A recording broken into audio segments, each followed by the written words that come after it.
మాజీ మంత్రి కొడాలి నాని అత్యంత సన్నిహితులకు పోలీసులు నోటీసులు ఇచ్చారు. వాలంటీర్లతో బలవంతంగా రాజీనామా చేయించడం, లిక్కర్ గోడౌన్ వ్యవహారంలో బెదిరింపుల కేసులో కొడాలి నానికి అత్యంత సన్నిహితులుగా పేరున్న దుక్కిపాటి శశిభూషణ్, అలాగే పాలడుగు రాంప్రసాద్, గొర్ల శ్రీనుకు గుడివాడ పోలీసులు 41A నోటీసులు ఇచ్చారు. కొడాలి నానికి రేషన్ పరేషాన్. కొడాలి హయాంలో భారీ స్కామ్ జరిగిందన్న కూటమి నేతలు.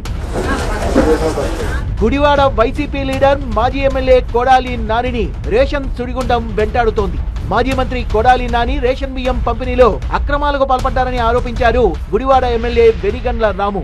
కోట్లాది రూపాయల స్కామ్ జరిగిందన్న ఆయన పేదల సొమ్మును దోచుకున్న వారిని శిక్షించాలని, రేషన్ స్కామ్ పై సమగ్ర విచారణ జరిపించాలని అసెంబ్లీలో డిమాండ్ చేశారు.